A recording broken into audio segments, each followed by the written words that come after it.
2.1 প্রথম নম্বর গণিতটা একটু খেয়াল করি। একটি পণ্য বিক্রয় করে পাইকারি বিক্রেতার 20% এবং খুচরা বিক্রেতার 20% লাভ হয়। একটি পণ্য মনে করেন একটা কলম হইল, একটা পণ্য পাইকারি বিক্রেতা, পাইকারি মানে কি, যে একসাথে অনেকগুলো পণ্য বিক্রয় করে। আর খুচরা বিক্রেতাকে, যার কাছ থেকে আমরা স্বাভাবিকভাবে কিনি। মনে করেন আপনি একটা দোকানদারের কাছ থেকে একটা কলম কিনছেন, তাহলে এই দোকানদার হচ্ছে খুচরা বিক্রেতা। আর ওই দোকানদার যার কাছ থেকে কলম কিনছিল সে হচ্ছে পাইকারি বিক্রেতা। মানে একজন পাইকারি বিক্রেতা একসাথে মনে করেন ডর্জন ডর্জন কলম বিক্রয় করে, কিন্তু একজন খুচরা বিক্রেতা কী করে, একটা দুইটা তিনটা এভাবে অল্প অল্প করে জিনিসপাতি বিক্রয় করে। তো বলা হচ্ছে পাইকারি বিক্রেতা যখন খুচরা বিক্রেতার কাছে কলমটা বিক্রি করছিল তখন তার 20% লাভ হয়েছে। আবার খুচরা বিক্রেতা যখন আমার বা আপনার যে কোনো মানুষের কাছে বিক্রয় করছে তখন তারও 20% লাভ হয়েছে। এখন বলা হচ্ছে যদি দ্রব্যটির খুচরা বিক্রয় মূল্য 576 টাকা হয় তবে পাইকারি বিক্রেতার ক্রয় মূল্য কত ছিল সেটা বের করতে বলছে।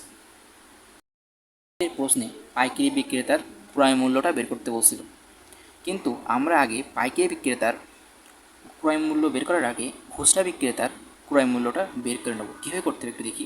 আমি মনে করি দেখুন, এগুলো সব শতকরার অঙ্ক, আর শতকরা অঙ্ক পার্সেন্ট এগুলো থাকলেই আপনি সবসময় ক্রয় মূল্যটা 100 ধরবেন। কত ধরবেন? 100। এটা ফিক্সড। কোথাও যদি পার্সেন্ট, শতকরা এই ধরনের শব্দ উল্লেখ থাকে, এখানে সবসময় 100 দিয়ে কাজ করার চেষ্টা করবেন। আমি ধরে নিলাম খুচরা বিক্রেতার ক্ষেত্রে ক্রয় মূল্য হচ্ছে 100 টাকা। খুচরা বিক্রেতা যেহেতু 20% লাভ করছিল, সুতরাং 20% লাভে বিক্রয় মূল্য হবে 100 + 20 টাকা সমান 120 টাকা। এখন এই 120 টাকাটা কি বিক্রয় মূল্য, আর 100 টাকাটা কি ক্রয় মূল্য। তাহলে খুচরা বিক্রেতার বিক্রয় মূল্য 120 টাকা হলে ক্রয় মূল্য হবে 100 টাকা, আর বিক্রয় মূল্য 1 টাকা হলে ক্রয় মূল্য হবে 100/120 টাকা। আচ্ছা, এখানে ভাগ হলো কেন? মাথায় রাখবেন, এখানে 120, দেখেন প্রথম লাইনে বিক্রয় মূল্যটা কত? 120। দ্বিতীয় লাইনে বিক্রয় মূল্য কত? 100। আচ্ছা, 120 বড় নাকি 1 বড়? অবশ্যই 120 বড়। মান যদি কমে তাহলে এই জায়গাটায় ভাগ হয়, আর এই মান যদি বাড়ে তাহলে এখানে হয় গুণ। মনে করেন এখানে 120 আছে আর আমার এখানে হইল 400, মান তাহলে বৃদ্ধি পাচ্ছে। তাহলে এই জায়গাটায় কিন্তু আপনি এইটা আর এইটা গুণ করতেন, কিন্তু যেহেতু এখানে মান কমছে তাই আমরা এখানে এটা ভাগ করব। ঠিক আছে? তা আমার প্রশ্নে তখন কী দেওয়া ছিল যে খুচরা বিক্রেতার বিক্রয় মূল্য 576 টাকা, এটা আমার প্রশ্নে দেওয়া আছে। তাই আমি লিখে দিলাম যে খুচরা বিক্রেতার বিক্রয় মূল্য 576 টাকা হলে তার ক্রয় মূল্যটা এখান থেকে সহজে বের করতে পারি। এটা কাটাকাটি করতে হবে। কীভাবে করবো? 0 0 কেটে দিলাম, 5 দ্বিগুণ 10, 6 দ্বিগুণ 12। আপনি 6 দিয়ে 576 কাটতে পারেন। কীভাবে কাটবেন? কত যাবে ক্যালকুলেট করলে মানটা পেয়ে যাবেন। এখানে আসবে 96। আচ্ছা, তো 5 আর 96 কাটাকাটি করলে কত হবে? 480 টাকা। তো এই 480 টাকাটা আপনি কী পাচ্ছেন? 480 টাকা হচ্ছে খুচরা বিক্রেতার ক্রয় মূল্য। খুচরা বিক্রেতার ক্রয় মূল্য। আপনারা এখানে অনেকে বলতে পারেন, স্যার এখানে তো আমার পাইকারি বিক্রেতার ক্রয় মূল্য বের করতে বলছে, তাহলে খুচরা বিক্রেতার ক্রয় মূল্য আমরা কেন বের করবো? আচ্ছা, এইটা একটু সমাধানে আসি। দেখেন, খুচরা বিক্রেতা মানে কি? আমি আগেই বলছি, খুচরা বিক্রেতা হচ্ছে সে যার কাছ থেকে আমরা জিনিস কিনি, আর পাইকারি বিক্রেতাকে যার কাছ থেকে খুচরা বিক্রেতার ওই দোকানদার জিনিস কিনে। মানে যদি একটু ভাবেন, পাইকারি বিক্রেতা যে দামে খুচরা বিক্রেতার কাছে পণ্য বিক্রয় করছে, খুচরা বিক্রেতা সেই দামে পাইকারি বিক্রেতার কাছ থেকে সেই দ্রব্যটি ক্রয় করছে। মনে করেন আপনি হচ্ছেন খুচরা বিক্রেতা, আমি হলাম পাইকারি বিক্রেতা। এখন আমি এই কলমটা আপনার কাছে যে দামে বিক্রয় করব, আপনি তো আমার কাছ থেকে সেই দামে কিনবেন, তাই না? আমি যদি এই কলমটা আপনার কাছে 5 টাকায় বিক্রি করি, তাহলে আপনি কত টাকায় কিনছেন? 5 টাকা। কিন্তু আমি কত টাকায় বিক্রয় করছি? 5 টাকা। দেখেন, আমার কাছে আমি করছি বিক্রয়, আপনি করছেন ক্রয়। মানে আপনার ক্রয় মূল্য, আমার বিক্রয় মূল্য দুটাই কিন্তু সেম। তাই আমরা সহজে বলতে পারি পাইকারি বিক্রেতার বিক্রয় মূল্য সমান খুচরা বিক্রেতার ক্রয় মূল্য। তো এই খুচরা বিক্রেতার ক্রয় মূল্য মানেই তো পাইকারি বিক্রেতার বিক্রয় মূল্য। মানে আপনি যদি খুচরা বিক্রেতার ক্রয় মূল্যটা পেয়ে যান, তাহলে পাইকারি বিক্রেতার বিক্রয় মূল্যটা সহজে পেয়ে যাবেন। তা পাইকারি বিক্রেতার বিক্রয় মূল্য কত হচ্ছে? 480 টাকা। এই পাইকারি বিক্রেতার বিক্রয় মূল্যটা বের করার জন্য আমার খুচরা বিক্রেতার ক্রয় মূল্যটা বের করা প্রয়োজন পড়েছে। প্রসেসে আমার প্রশ্ন দেওয়া ছিল যে এখানে পাইকারি বিক্রেতা 20% লাভ করে। তাই পাইকারি বিক্রেতার ক্ষেত্রে ধরে নিলাম তার ক্রয় মূল্য হচ্ছে 100 টাকা, এটা আমি ধরে নিলাম। তাহলে 20% লাভে বিক্রয় মূল্য কী হবে? 100 + 20 মানে 20 টাকা। যেহেতু আমাদের পাইকারি বিক্রেতার ক্রয় মূল্য বের করতে বলছিল, তাই আমরা কী করব? এখানে লিখব বিক্রয় মূল্য 120 টাকা হলে ক্রয় মূল্য হবে 100 টাকা। আর বিক্রয় মূল্য 1 টাকা হলে ক্রয় মূল্য কত 100/120 টাকা। আর 480 টাকা এটা কিন্তু আগে পেয়ে নিছি, ওটা পাইছি ওখানে, তাই না? ওখানে কী পাইছিলাম, পাইকারি বিক্রেতার বিক্রয় মূল্য কত 480। তো 480 টাকা হলে ক্রয় মূল্য কত হবে 100 গুণ 480, নিচে হবে 120। যেহেতু ক্রয় মূল্য বের করতে বলছে তাই আমরা ডান সাইডে রাখবো ক্রয় মূল্য, বাম সাইডে রাখবো বিক্রয় মূল্য। যেটা বের করতে বলে সেটা সবসময় ডান সাইডে রাখতে হয়। তা আপনি কাটাকাটি করেন, 120 দিয়ে 480কে কাটলে উপরে হয় 4, 100 গুণ 4 সমান কত 400 টাকা। তাহলে এখানে অ্যান্সারটা কি, পাইকারি বিক্রেতার ক্রয় মূল্য কত টাকা হবে 400 টাকা। আশা করি আপনারা সবাই ম্যাথটা বুঝতে পারছেন। একজন দোকানদার কিছু ডাল 2375 টাকায় বিক্রয় করায় 5% ক্ষতি হয়, আবার ওই ডাল কত টাকায় বিক্রয় করলে 6% লাভ হবে সেটা বের করতে বলছে। এখানে দশমিকের পরে যে শূন্য শূন্য আছে এই শূন্যের কিন্তু কোনো দাম নেই, এটা জাস্ট এমনি আপনাদের একটু ভোকাস দেওয়ার জন্য দেওয়া হয়েছে।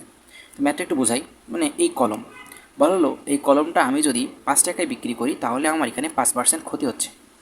তাহলে এই কলমটা 5 টাকার পরিবর্তে কত টাকায় বিক্রয় করলে আমার 6% লাভ হবে। জিনিস কিন্তু একই, আমি ফার্স্ট টাইম বিক্রি করছি, এখানে আমার 5% ক্ষতি হয়েছে, কিন্তু আমাকে দ্বিতীয়বার আবার বিক্রি করতে বলছে, তখন আমাকে 6% লাভ করতে হবে। তাহলে দেখেন, একটা দামে বিক্রয় করছি, ওই দামের পরিবর্তে আরেকটা দামে বিক্রয় করতে হবে, তাহলে সেই দামটা কত সেইটা বের করতে হবে। হ্যাঁ, তো আমরা এখন সেটা দেখি। যখনই এই ধরনের ম্যাথ থাকবে আমরা ধরে নেব ক্রয় মূল্য 100 টাকা। কী ধরবো, ক্রয় মূল্য 100। ফার্স্ট টাইমে বলা হয়েছিল কলমটা যখন প্রথম বিক্রি করছি তখন 5% ক্ষতি হয়েছে, তাহলে 5% ক্ষতিতে বিক্রয় মূল্য কী হয়, 100 থেকে 5 টাকা বিয়োগ করতে হয়, তাহলে হবে 95 টাকা। আবার বলছে 6% লাভে, 6% লাভে বিক্রয় মূল্য কি 100 প্লাস 6 টাকা মানে 106 টাকা। তাহলে 5% লাভে, 5% ক্ষতিতে এবং 6% লাভে দুইটা বিক্রয় মূল্য পাওয়া যাচ্ছে। মানে দেখেন, ফার্স্ট টাইম আমি বিক্রি করছি 95 টাকা, কিন্তু এই পণ্যটা যদি আমি 106 টাকা বিক্রি করতাম তাহলে সেখানে আমার 6% লাভ হতো। যেহেতু 5% ক্ষতিতে বিক্রয় মূল্যটা পাইছি 95 টাকা, আর 6% লাভে বিক্রয় মূল্য হওয়া গেছে 106 টাকা। আমি সরাসরি লিখে দিলাম 95 টাকার পরিবর্তে যদি বিক্রয় করতে পারি 106 টাকায় তাহলে আমার 6% লাভ হবে, সেই কথাটা সুন্দর করে লিখে নিয়েছি। কী লিখছি, 95 টাকার পরিবর্তে বিক্রয় করতে হবে 106 টাকা, তাহলে 1 টাকার পরিবর্তে বিক্রয় করতে হবে 106/95 টাকা, তাহলে 2375 টাকার পরিবর্তে বিক্রয় করতে হবে এত টাকা। এটা যদি কাটাকাটি করি তাহলে কিন্তু আমি সহজে আমার মানটা পেয়ে যাব। এখন এটাকে যদি আমি 5 দিয়ে কাটি তাহলে নিচে আসে 19, আর 2375কে যদি 5 দিয়ে কাটা হয় তাহলে উপরে যাবে 475। ঠিক আছে, এখন এই 19 দিয়ে 475কে আবার কাটা যায়, তখন উপরে কত যাবে 25। এখন আপনি 106 আর 25 দিয়ে গুণ করে দেন, গুণ করলে আপনার মান আসবে কত 2650 টাকা। এখন এইটা হচ্ছে আমাদের বিক্রয় মূল্য। তাহলে এই টাকায় যদি আপনি বিক্রয় করেন তাহলে আপনার 6% লাভ হবে। তাহলে আমার কত টাকা বিক্রয় করলে 6% লাভ হচ্ছে 2675 টাকা, 50 টাকায় বিক্রয় করলে 6% লাভ হবে। 3 নম্বর প্রশ্নটা একটু খেয়াল করি। এখানে বলা হয়েছে 30 টাকায় 10টি দরে ও 15টি দরে সমান সংখ্যক কলা ক্রয় করে সবগুলো কলা 30 টাকায় 12টি দরে বিক্রয় করলে শতকরা কত লাভ বা ক্ষতি হবে সেটা বের করতে বলছে। আমি একটু পাট করে বোঝাই। প্রথমে বলছে 30 টাকায় 10টি দরে, আবার 15টি দরে, দরে মানে কি, 30টা কলা আপনি ফার্স্ট টাইম 30 টাকা দিয়ে কিনছেন, পরবর্তীতে আবার 15টি কলা 30 টাকা দিয়ে কিনছেন। আর কলা কিন্তু আপনি দুইবার কিনছেন, ঠিক আছে, দুইজন ব্যাপারীর কাছ থেকে দুইবার কলা কিনছেন, একবার 10টা কলা কিনছেন 30 টাকা দিয়ে, আর একবার 15টি কলা কিনছেন 30 টাকা দিয়ে। এখন বলা হয়েছে সবগুলো কলা, মানে এই যে 10 আর 15, 25, এই সবগুলো কলা আপনি 30 টাকায় 12টি দরে বিক্রয় করলে শতকরা কত লাভ বা ক্ষতি হবে সেটা বের করতে বলছেন। মানে আপনি যে কলা দুইবার পাট করে কিনছিলেন সেটা একবারে, একজন এসে বললো যে আমাকে তুমি 12টি দরে, মানে 12টি কলার জন্য আমি তোমাকে 30 টাকা দেবো, তুমি সেইভাবে আমাকে বিক্রি করে দাও। এখন দোকানদার 12টি কলা মূল্য 30 টাকা রাখলো এবং সেভাবে বিক্রয় করলো। এখানে কী লাভ হবে নাকি ক্ষতি হবে সেটা আমাদের বের করতে হবে। আচ্ছা দেখি, যেহেতু 10টা কলার ক্রয় মূল্য ছিল 30 টাকা, সেখান থেকে আমি একটি কলার দাম বের করে নেব। তো একটি কলার ক্রয় মূল্য কত হচ্ছে 3 টাকা। আবার 15টি কলার ক্রয় মূল্য ছিল 30 টাকা, তাহলে সেখান থেকে একটি কলার ক্রয় মূল্য বের করে নিলাম 2 টাকা। আচ্ছা, কলা আমি কিনছি দুইভাবে, তাই না, কিন্তু যখন বিক্রি করছি তখন আমি একসাথে করছিলাম। এই কারণে প্রথমবারে যে কলা কিনছি সেখান থেকে একটা কলা নিব এবং দ্বিতীয়বারে যে কলাগুলো কিনছি সেখান থেকে একটা কলা নেব। তাই আমি কী করছি, 1 + 1 বা 2টি কলার ক্রয় মূল্য কত, 3 + 2 5 টাকা। তাহলে আমি কলার ক্রয় মূল্য কত পেলাম 5 টাকা। এখন আমার লাস্টে বলা হয়েছে 12টি কলা আমি বিক্রয় করছি কত টাকায়, 30 টাকায়। তাহলে একটি কলা কত টাকায় বিক্রয় করব, 30/12 টাকা।